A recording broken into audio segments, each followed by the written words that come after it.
right, shalom, shalom. Let me get straight into this lesson. Salakia. All right, we're gonna get into this origin of this false. We're gonna go into this false name Jesus, right? And I'm gonna show you that so-called Joshua and so-called Jesus, right? Which them are false names. This letter J was created in 1524. Let's get into it.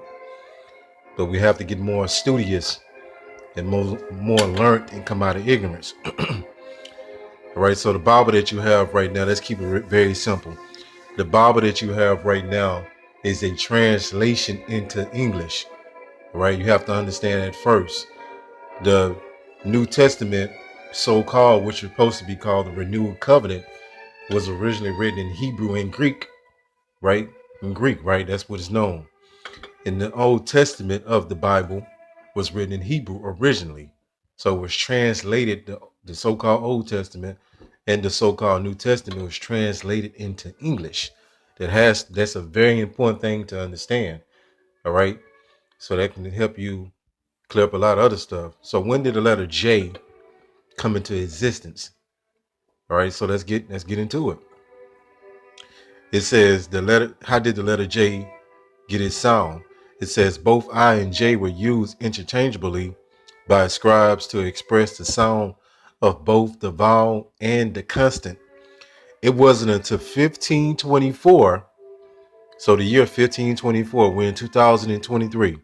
So it wasn't until 1524 when Gian Giorgio Trissino, an Italian Renaissance grammarman known as the father of the letter J.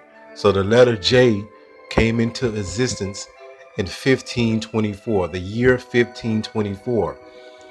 Right, so that's impossible that the Messiah name was Jesus, right? Or that his name started with a J. That's impossible. And I'm gonna show you that Joshua, real name when you go into the Hebrew, is Yahawashi, right? Means he saves or he delivers. And the Messiah, as our people know as Jesus, had the same name as so-called Joshua, which when you go back into both the Hebrew for the name Joshua and the name Jesus, it goes back to Yahawashi.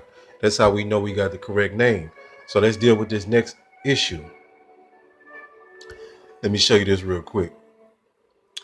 Matter of fact, let's do one thing at a time. I'm going to show you all this.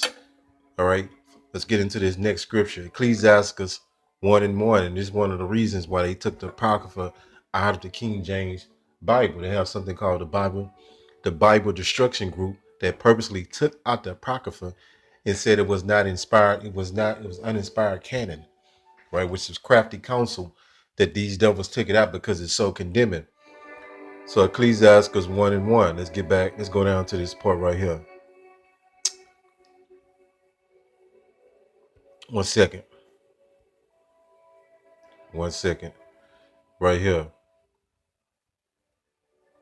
At the very top, I'm 1 second.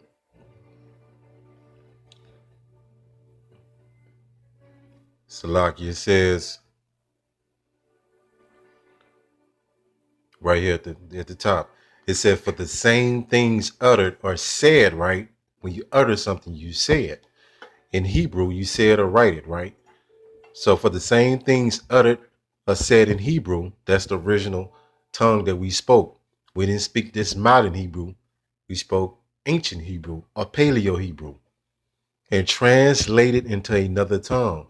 So the Bible that you have right now is a translation into English. That's vitally important to know that so you can be able to grow your understanding.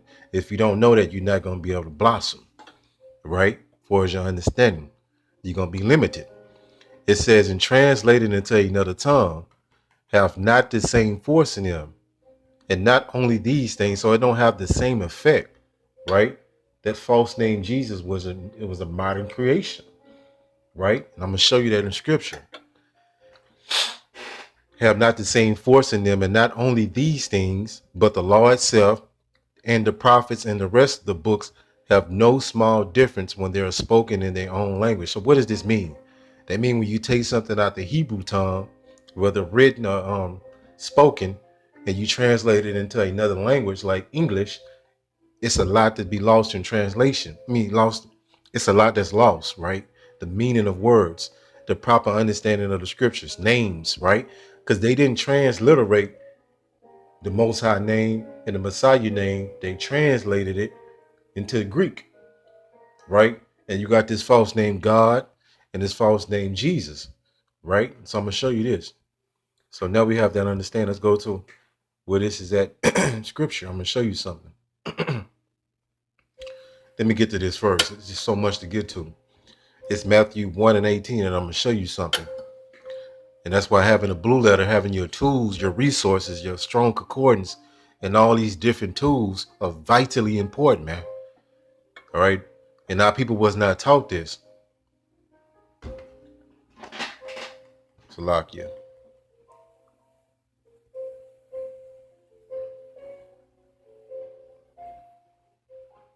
Okay. So Matthew 1, and let me go to 18. Now the birth of Yahawashi Hamashiach was on the wise, and his mother Mary been exposed to Joseph. So I want to go into this name Jesus Christ, which we hate that name, but we have to use that to make a point. Give me 1 second. Okay, let's get back into it. So we're gonna go to this name Jesus. I'm gonna show you something. Right? So this is the Greek pronunciation. Strong's G 2424. Jesus. Jesus. Jesus, right? So watch this. It says Jesus, right? It says, see, they all this so much confusion.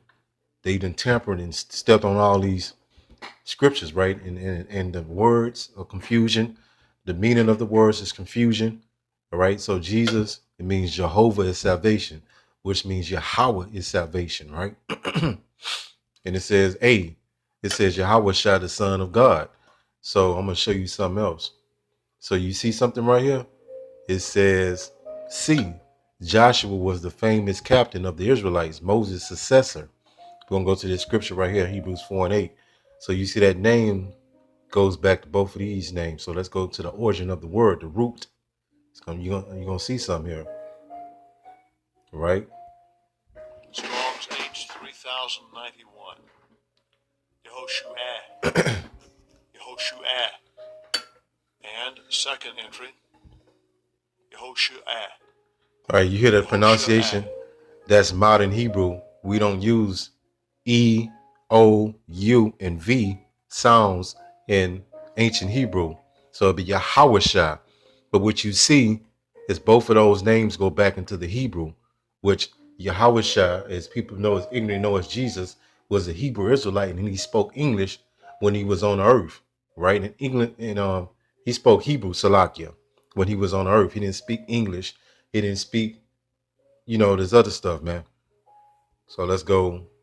So you see something right there. So Joshua and Yahawashai had the same name. Let me show you something else. Then I'm gonna get into that Hebrews 4 and 8. This is my 1611 King James Bible, right? That's that same scripture, Matthew 1 and 18. And you see something here. It says 1 and 18, now the birth of Jesus Christ was on the wise. You see, it don't have the letter J in now, because the letter J didn't come into existence to 1524, right? But they don't have that as his name there. So let's go here. Let's go to this Hebrews 4 and 8. I'm gonna show you something. All right, this is the book of Hebrews 4 and 8. And the book of Hebrews is in the New Testament, right? Hebrews 4 and 8.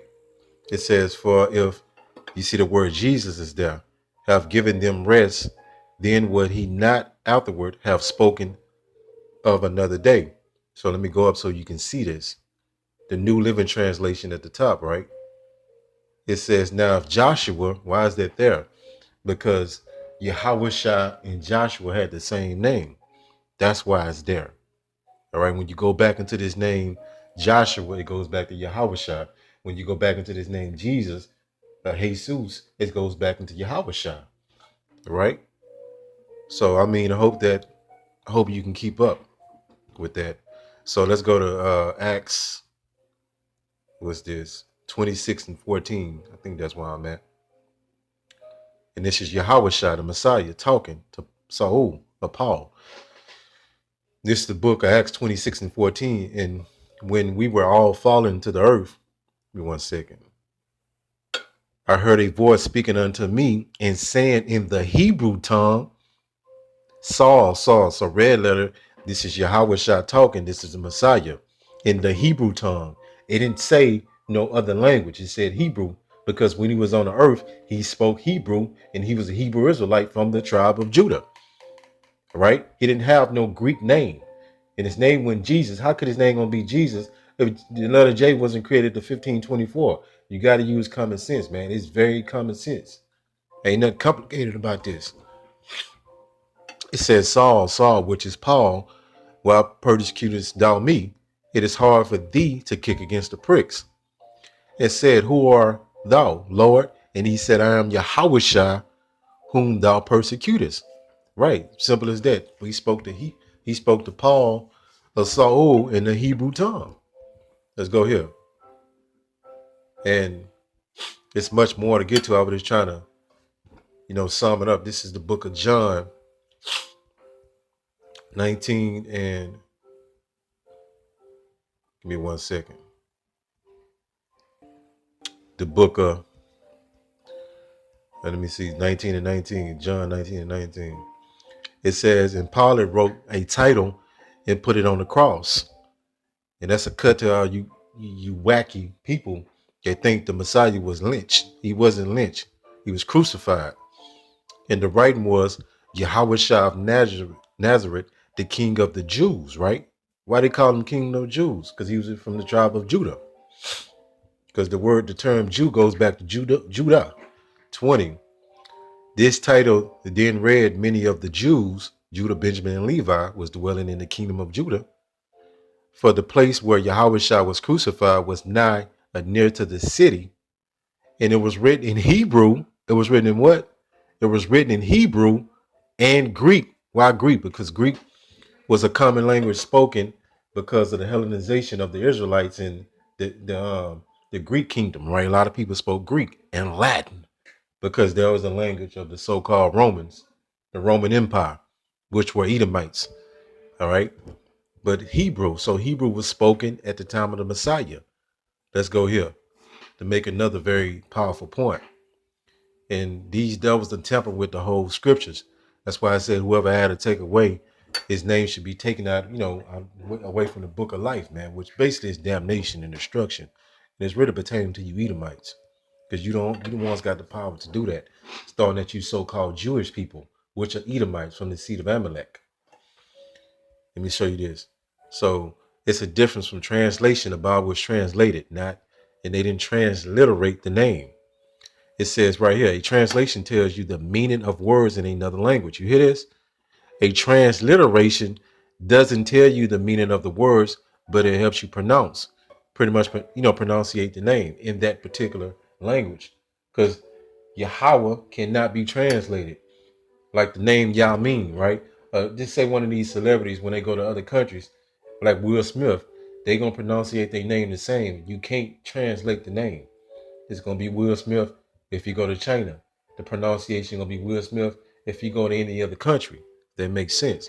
So the Most High name is not God, it's not Yahweh, it's not Yahuwah, it's not Yah. You got them demons out there, all right? It's not Allah, it's not the Almighty, right? It's Yahweh. And that name is going to be pronounced the same in any other language. And the Messiah name. Because you Christians say, well, this name Jesus, as long as the Most High know your heart, as long as you know, it ain't no power in that name, man. His name is Yahawashi. And that's going to be the same, and no matter what language you go to. So hopefully the lesson was edifying. Call Allah, Yahweh, by Hashem, Yahawashi, by Hashem, Rachak Wadah, Shalom.